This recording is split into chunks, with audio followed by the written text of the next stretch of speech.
Reno Hill siege, the desperate hours after Custer's last stand. 12 soldiers died and 21 were wounded in just the first few hours of fighting on Reno Hill.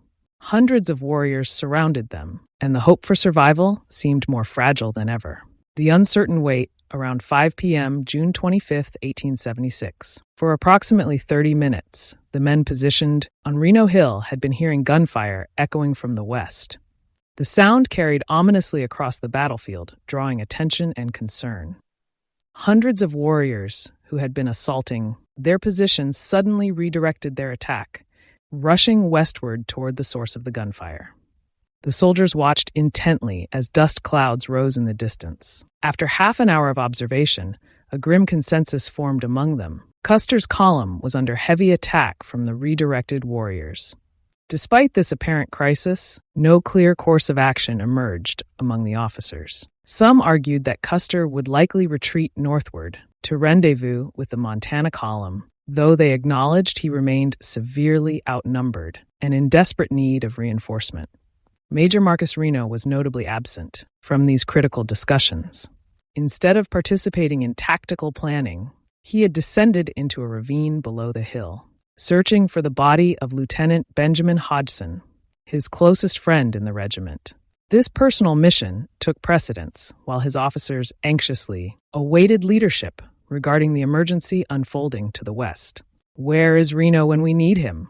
muttered one of the lieutenants, pacing nervously along the defensive perimeter.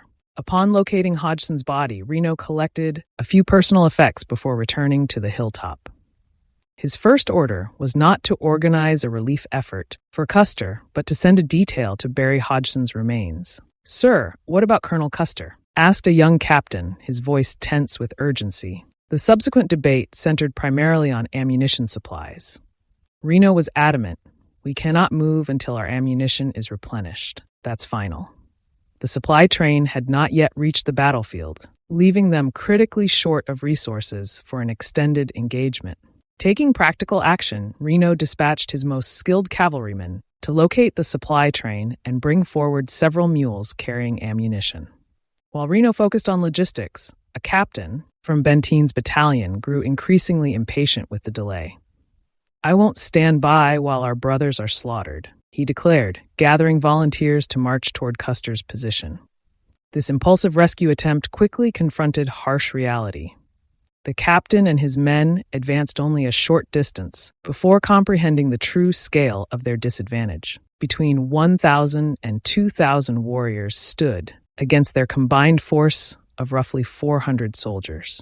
Tactical assessment immediately superseded bravery. The captain returned, his face grim. "There are too many. We'd be riding to certain death." The combined forces under Reno and Benteen reached a sobering conclusion. Their only chance for survival lay in fortifying their position on Reno Hill and holding out as long as possible. Men began digging rifle pits and creating defensive positions, using whatever tools and materials they could find. "Dig deeper, men," ordered Benteen, supervising the hasty fortifications. "Our lives depend on how well we can hold this ground." As dusk approached, the soldiers worked frantically to prepare for what they knew would be a desperate fight. The distant gunfire from Custer's direction had already fallen silent, a detail that few mentioned but all noticed with growing dread. The Weir Point advance, a desperate gambit. Captain Thomas Weir of Benteen's battalion paced anxiously along the perimeter of Reno Hill, his patience wearing thin with each passing minute. The continued absence of orders to assist Custer gnawed at him. The sounds of distant gunfire had become sporadic, heightening his concern for his fellow soldiers, fighting somewhere to the west. Unable to contain himself any longer, Weir approached Major Reno directly. "Sir, request permission to take my company toward Colonel Custer's position," he said, his voice tense with urgency. What should have been a straightforward military exchange quickly deteriorated. The long-standing personal animosity between the two officers surfaced immediately, transforming the request into a heated argument. "You will maintain your position, Captain?" Reno responded coldly. Weir, his face flushed with anger and frustration, turned abruptly and walked away. Military protocol abandoned, he mounted his horse and spurred it westward, alone and unauthorized, toward the sound of Custer's battle. This impulsive act of insubordination created a cascade of confusion within the command structure. Weir's lieutenant, observing his captain's departure and mistakenly believing Reno had approved the movement, quickly assembled Company D. Within minutes, the entire company was galloping after their commander, creating a de facto advance that no senior officer had actually ordered. Weir and his company rode approximately 1 mile west, halting atop a prominent hill near 3 peaks that would later bear his name. From this elevated position, they strained to make sense of the activity, still visible about 3 miles distant. The battle appeared to be winding down, but isolated pockets of activity continued across the landscape. After several minutes of observation, the terrible reality began to register. Warriors were riding in circles around the slopes of what would later be known as Last Stand Hill, firing downward at objects on the ground. Most alarmingly, Weir could see the regimental colors had been captured. God help them, Weir muttered, though he didn't yet fully comprehend that the warriors were systematically killing wounded soldiers who remained alive on the battlefield. Back on Reno Hill, command cohesion had completely disintegrated. Captain Benteen watched in bewilderment as one of his companies departed toward the sound of gunfire, followed shortly by a company from Reno's battalion. The movement suggested a general advance was underway. "Are we moving out?"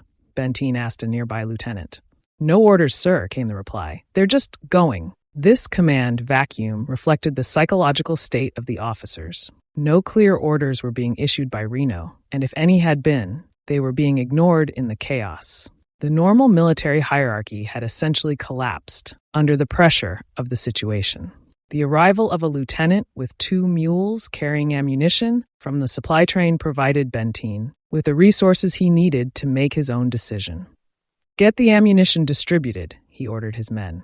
"We're moving out to support Weir." Even as Reno ordered his bugler to sound the recall, Benteen's companies were already in motion, effectively rendering Reno's authority meaningless in the moment.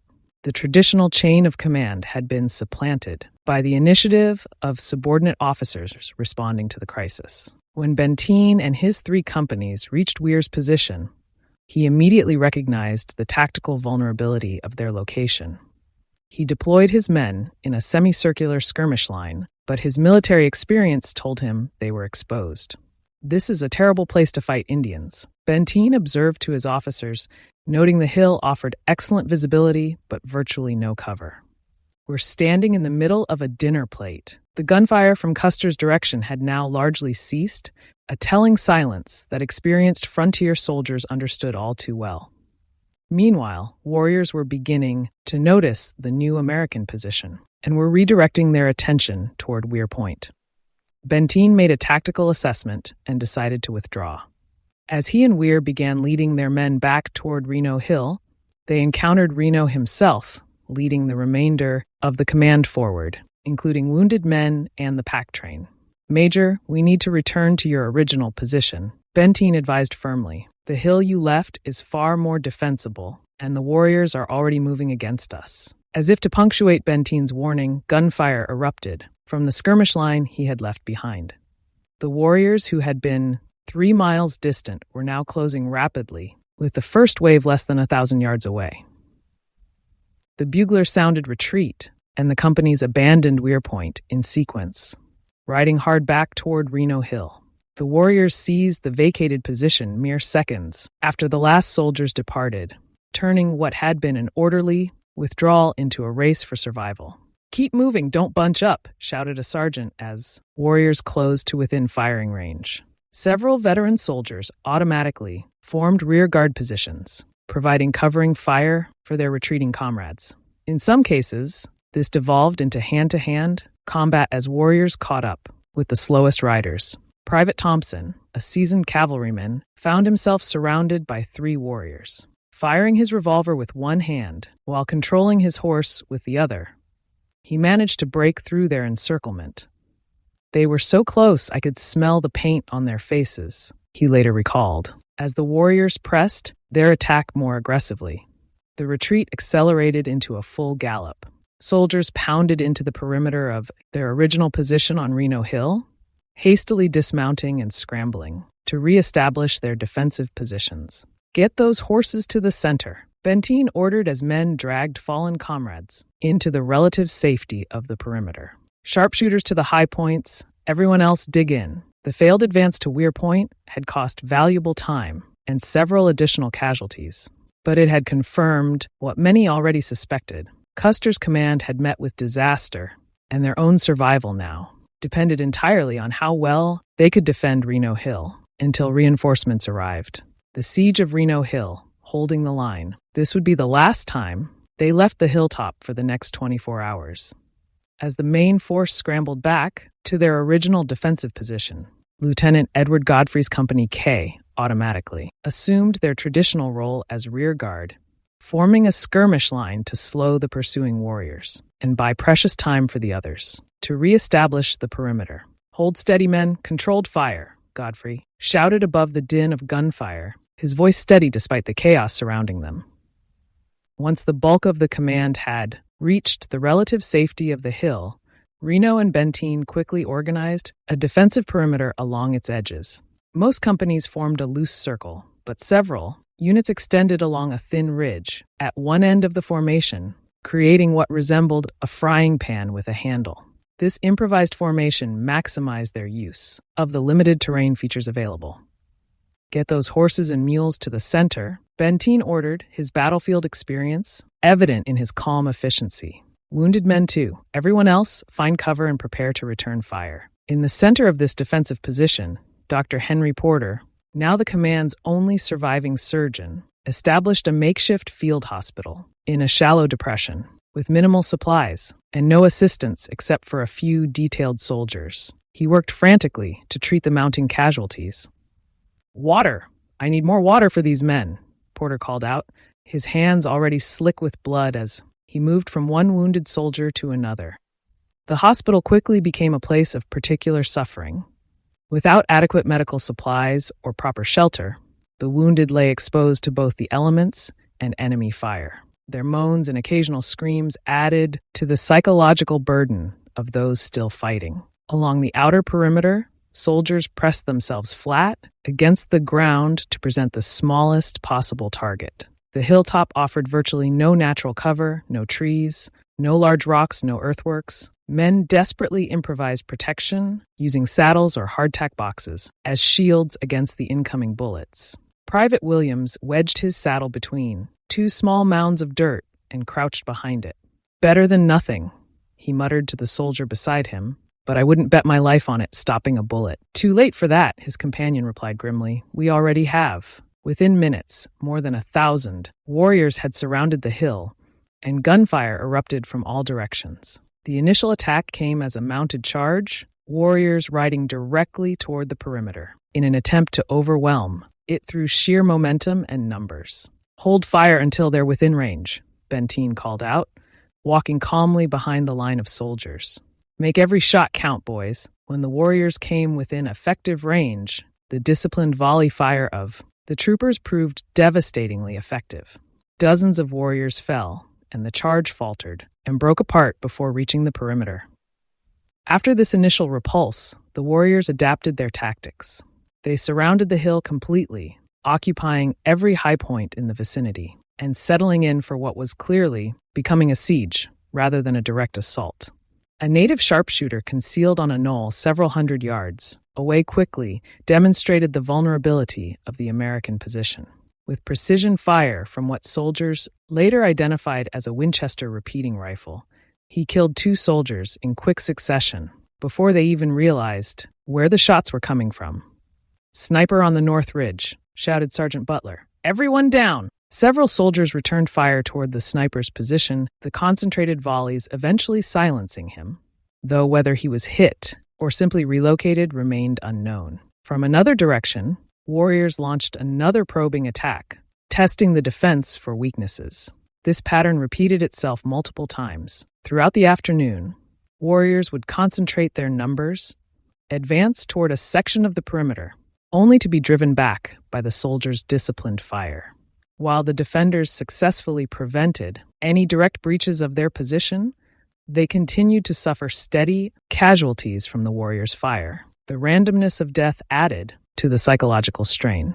Private Johnson, believing himself safe behind a hardtack box, died instantly when a bullet penetrated the supposed shelter and struck him in the head.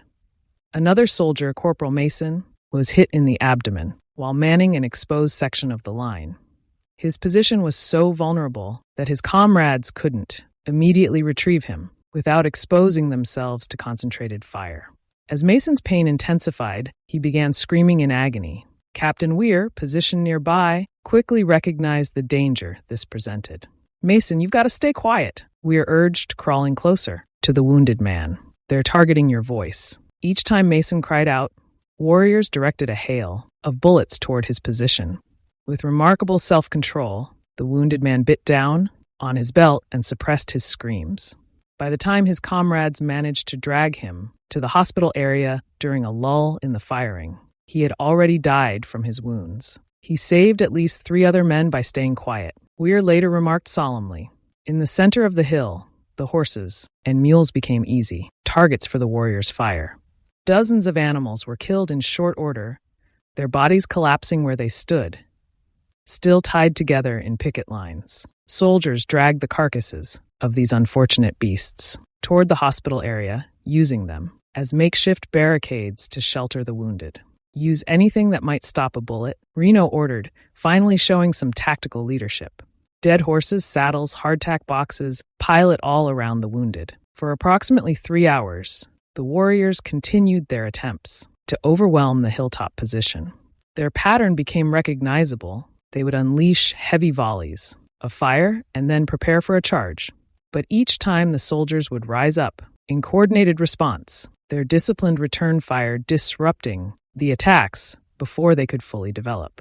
Lieutenant Wallace observed the pattern with grim satisfaction. "They want this hill, but they're not willing to pay the price to take it," he told his men. "Stay steady and we'll see nightfall." The cost of these first chaotic hours was severe. 12 soldiers had been killed and 21 wounded, bringing the total number of injured under Dr. Porter's care to 30 by sunset on June 25th.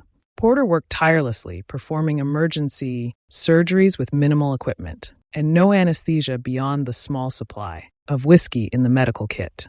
"Hold him down," Porter instructed as he prepared to extract a bullet from a trooper's shoulder.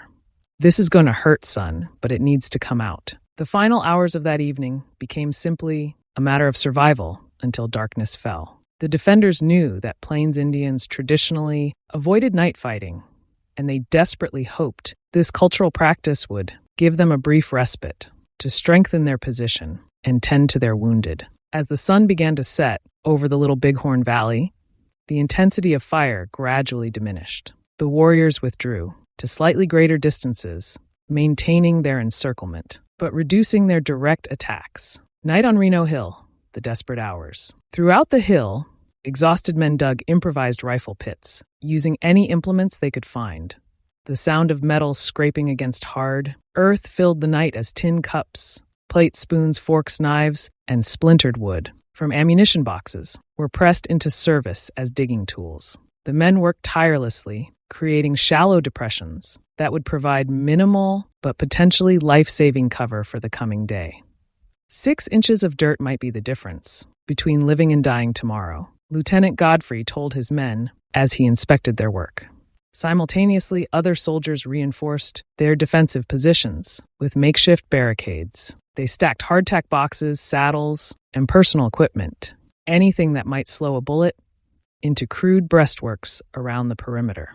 The night was filled with purposeful activity as men who had been fighting for their lives, only hours before now prepared for what they knew would be another day of desperate combat. Curiously, Captain Frederick Benteen's company was the only unit that did not spend at least part of the night constructing fortifications. By numerous first-hand accounts, Benteen had been exceptional during the initial hours on the hill, patrolling the lines, encouraging the men, and showing apparent disregard for personal danger as bullets flew around him. His calm presence had steadied many soldiers during the worst moments of the afternoon's fighting. However, for reasons that would never be fully explained, Benteen apparently believed the warriors would simply depart during the night, making defensive preparations unnecessary.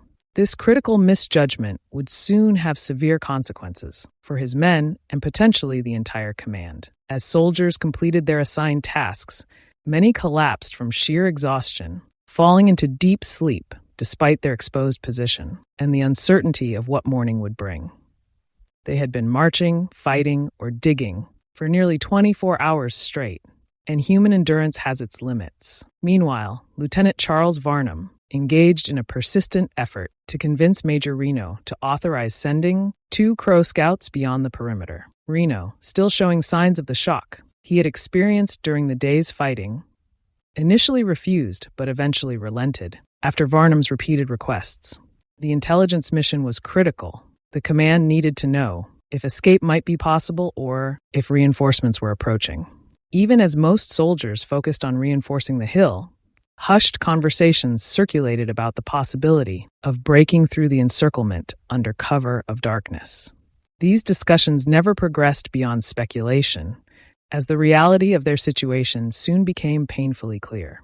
The 2 Crow Scouts slipped silently past the Army lines, but had barely moved beyond the defensive perimeter before hastily returning. Their report was alarmingly direct. The Sioux were positioned everywhere around the hill, making any attempt at escape a suicide mission. The besieged command was truly trapped. While the soldiers on Reno Hill worked through the night or snatched brief periods of rest, the valley below them blazed, with hundreds of campfires from the massive village. For the Native American forces, this had been an extraordinary, unprecedented day of victory. They had fought 3 separate engagements against 2 different army units, completely destroyed one force under Custer, inflicted heavy casualties on Reno's battalion, and then successfully besieged the survivors on a hilltop. In the village, drums echoed continuously through the night as people celebrated with songs, dances, and occasional rifle fire. The sound carried clearly to the soldiers on the hill, a constant reminder of their precarious situation. Yet amid the victory celebrations, there was also mourning, as nearly every family had lost someone in the day's fighting. These casualties weren't limited to warriors who had fallen in battle. Women and children had also perished during the Army's initial attack on the village, adding to the community's grief and anger. That night on Reno Hill, the soldiers still had no clear understanding of Custer's fate. Most assumed he had retreated northward, along the Bighorn River, and made contact with General Terry, General Gibbon, and the Montana Column. The worst scenario they imagined was that Custer might be similarly besieged on another hill elsewhere in the valley. Not one soldier suspected the complete annihilation that had actually occurred. When soldiers heard bugle calls during the night, echoing from the direction of the village, many took this as evidence that Custer was alive and perhaps coming to their rescue. Their hopes were tragically misplaced. It was merely a warrior experimenting with a bugle captured from Custer's fallen men on Last Stand Hill. At the first hint of dawn, Captain Benteen, perhaps seeking to demonstrate that the command remained unbroken in spirit, ordered his bugler to sound reveille. He intended this as a show of strength and defiance, but it served only to draw immediate gunfire from all directions. What began as scattered shots quickly intensified into a coordinated barrage. Benteen's company suffered the heaviest casualties in these opening moments of the second day's fighting. Positioned on the exposed ridge that formed the handle of the defensive frying pan formation, they were the only company without overnight fortifications. Compounding this tactical error, Benteen himself, having remained awake throughout the night supervising the perimeter, had finally succumbed to exhaustion and fallen asleep just as the fighting intensified. His company began taking casualties at an alarming rate, and the survivors found themselves dangerously low on ammunition. Military historians have never satisfactorily explained why Benteen neither ordered his men to construct fortifications nor why they failed to take this initiative themselves.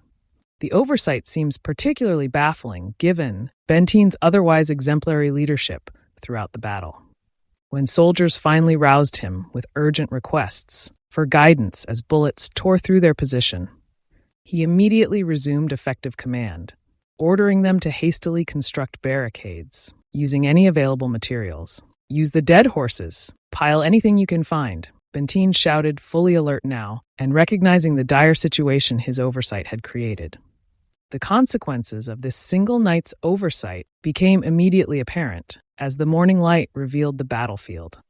Benteen's men, exposed on their ridge, without adequate cover, presented perfect targets for the warriors, who had used the night to improve their own positions around the hill.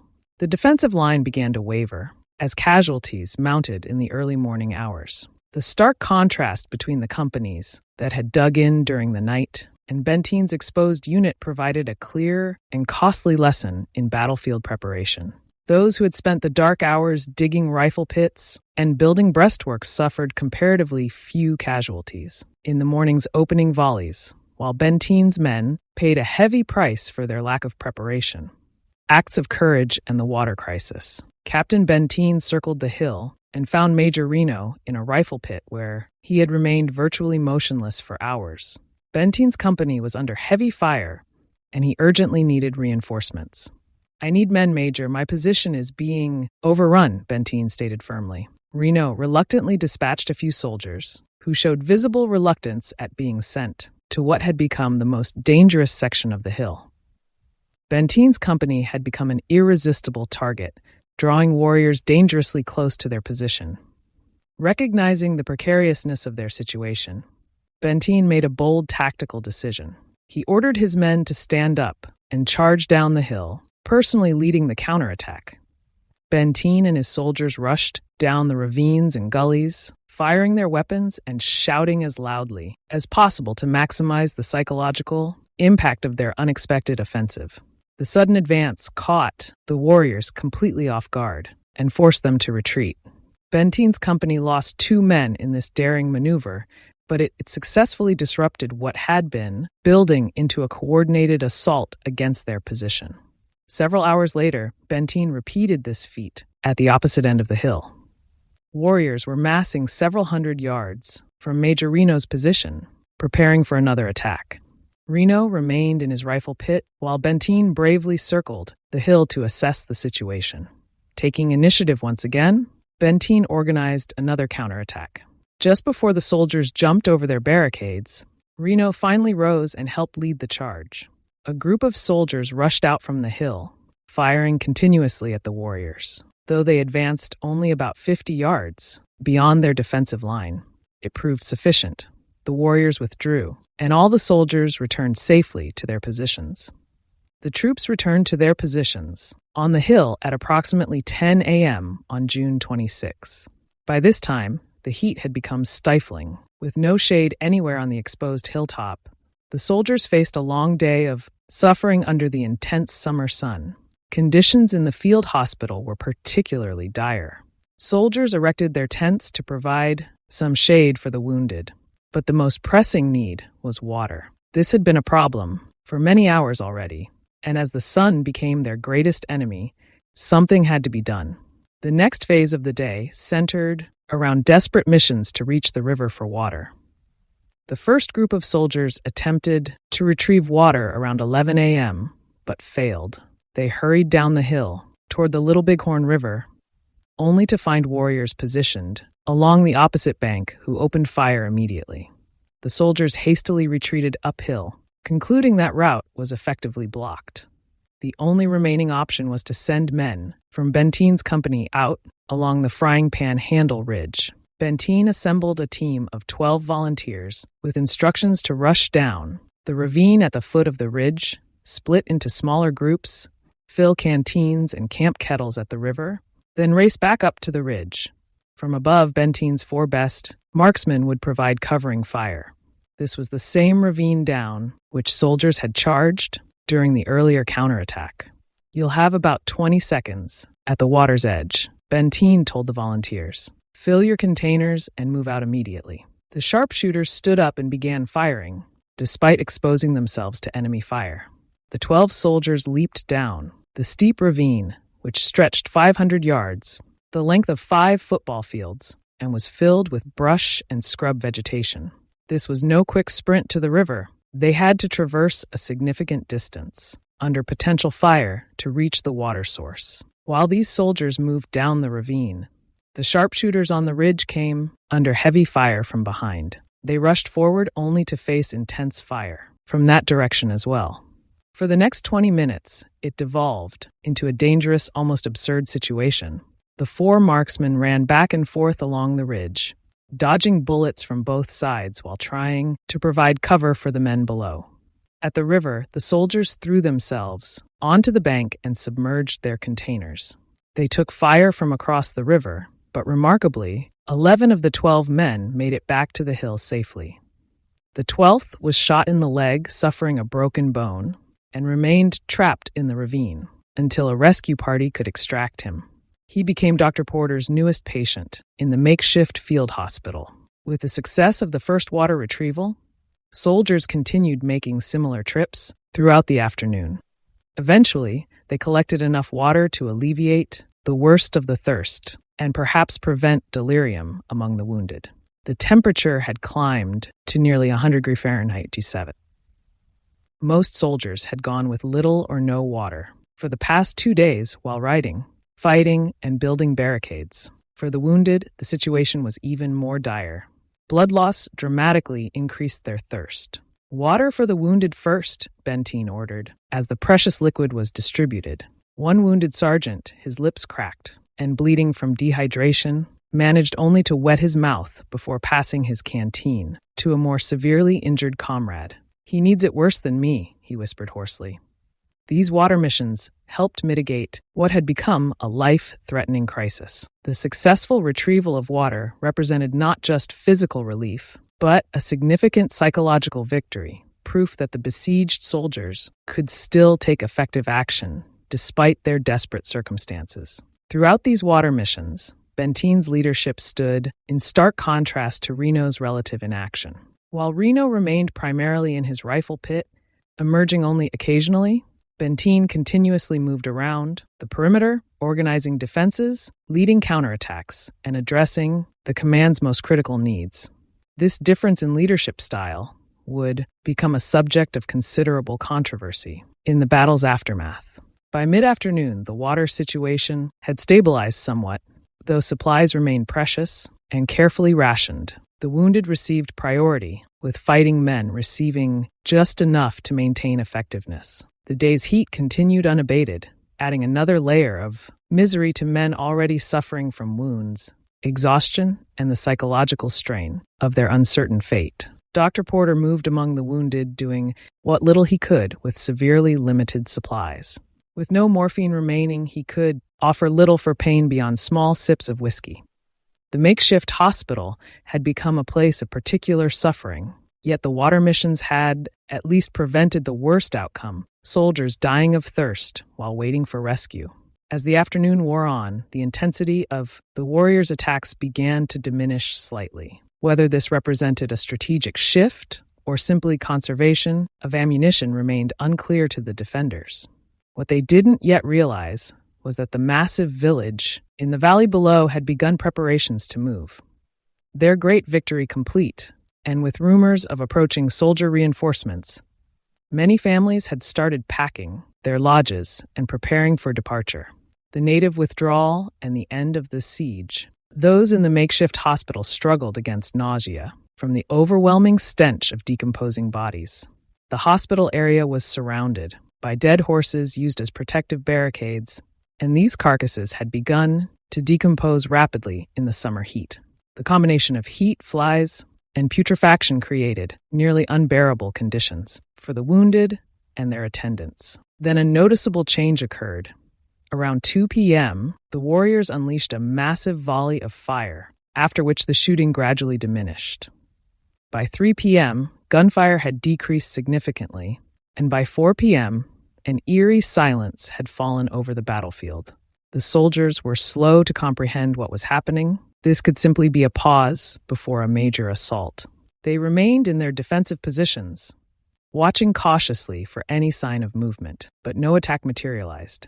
By 5 p.m., the warriors had abandoned their positions on the surrounding hills and moved down to the village.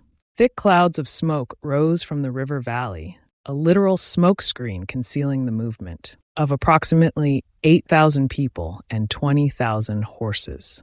From their vantage point on Reno Hill, the soldiers observed this massive migration continue for hours. Lieutenant Varnum estimated the column stretched 3 miles long and nearly a mile wide. Darkness was approaching as the last members departed from what had been the largest Native American encampment in recorded history. A group of warriors remained by the river as a rear guard, but as the final rays of light faded, they too mounted their horses and followed their families. On Reno Hill, soldiers cautiously stood up from their defensive positions and watched the village's exodus. Their emotions were complex, overwhelming relief mixed with lingering anxiety. No one knew whether the battle had truly ended. The village might relocate, and the warriors could return under cover of darkness to ambush the troops. "Keep your rifles close," Sergeant Thompson advised his men. This might not be over yet. Sensing an opportunity, Reno ordered the command to relocate closer to the river. The soldiers moved off the hill and established a new position with better access to water. They dug fresh rifle pits and constructed new barricades in the fading light. They buried their dead comrades and were grateful to escape the stench of the decomposing animals. The siege on the hilltop had cost them dearly. 18 killed and 52 wounded out of their already diminished force. The survivors settled into their new position and waited anxiously for what might come next. Around midnight, they received their first good news in days. Interpreter Fred Gerard and another man hurried into camp. A few hours later, 2 previously missing soldiers appeared out of the darkness. All 4 had been hiding in the woods, near the initial skirmish lines of Reno's attack, which had occurred 36 hours earlier. "We thought you were all dead," Gerard told the officers. "We could hear the fighting but couldn't reach you." The newly established outpost set up guard lines to ensure security. The cooks prepared a meal for the troops, and as a sense of safety returned, for the first time in 2 days, exhausted men finally slept. When the sun rose the following day, the valley was silent, no drums, no singing, no gunfire. The remnants of the 7th Cavalry looked across the river at the abandoned village. Lodge poles and various items lay scattered on the ground. A few teepees still stood, but all living beings had vanished. It appeared the siege had truly ended, but then soldiers spotted dust clouds to the north. The initial thought was that everything was about to begin again. The warriors had moved their families to safety and were now returning to finish off the soldiers. As they carefully observed the approaching dust clouds, however, they recognized the formation of 2 cavalry units. The dust was being raised by reinforcements, and real relief had finally arrived. The soldiers didn't know whether these reinforcements were from Terry and Gibbon's Montana column, but they knew their ordeal had ended. They had survived against overwhelming odds. "Thank God," whispered a wounded corporal, as the approaching column came into view. "We made it." The relief column, indeed led by Generals Terry and Gibbon, reached Reno's position by mid-morning on June 27th. Their arrival confirmed what the survivors had begun to suspect but had been unable to verify. Custer and his 5 companies had been completely annihilated. Terry's scouts had discovered the bodies of Custer and his men scattered across what would later be named Last Stand Hill and the surrounding area. The combined forces moved to the Custer battlefield later that day. The sight that greeted them was horrific. The bodies of over 200 soldiers lay where they had fallen, stripped and mutilated in many cases. The task of burying the dead began immediately, with shallow graves dug on the battlefield itself. For the survivors of Reno Hill, the battle's aftermath brought a complex mixture of emotions, relief at their own survival, grief for their fallen comrades, and for many, lingering questions about the decisions made by their commanders. The battle would become one of the most studied and debated military engagements in American history, with controversies surrounding the actions of both Custer and Reno persisting for generations. The Battle of the Little Bighorn represented both the greatest victory for Plains Indians against the U.S. military and, ironically, the beginning of the end for their traditional way of life. The shocking defeat of Custer's forces led to increased military pressure on all Native American groups, with the government determined to force all remaining free bands onto reservations. For the survivors who had endured the siege on Reno Hill, the experience would remain with them for the rest of their lives. Many would later provide testimony in the military inquiry that followed, helping to piece together the complex and often contradictory narrative of what had occurred during those fateful days in June 1876.